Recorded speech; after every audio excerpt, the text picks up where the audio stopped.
Measurement is an absolutely vital part of the improvement process, but it's one that people often overlook. I think this happens for one of two reasons. People aren't quite sure how to do it as a process, or they've got experience of doing measurement before, but in a slightly different way.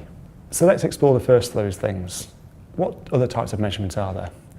People can break down measurement into three key functions. The first of those is measurement for judgment. It might be collected quite infrequently, such as annually or quarterly, and decisions are made from it. People will rank how we're performing. Are we good or are we bad? Measurement for research is different again. Information and data will be collected on a wide variety of factors, and it'll all be controlled so we can learn about one thing in particular.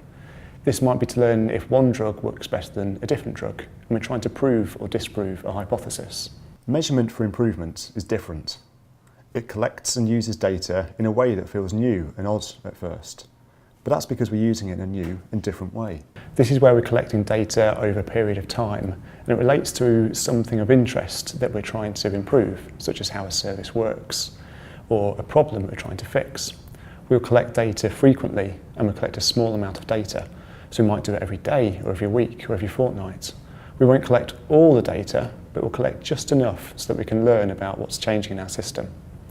The data then shows a story over time, and we can start to see, are the changes which we think will have an effect having an effect? If not, why not?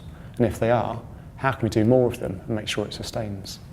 The model for improvement has three core questions. The first of those is, what are we trying to accomplish?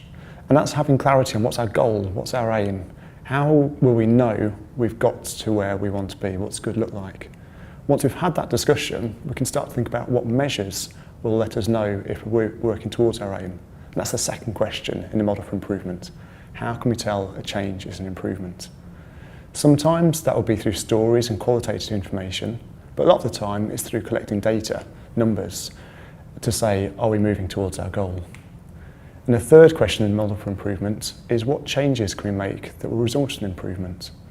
So when we're collecting our information over time, frequently, in small size samples, we'll be able to see that, are we tracking, are we getting better? Are our changes making us better? Are they not having an impact? Or maybe they're making things worse? And we can observe the effect of the system.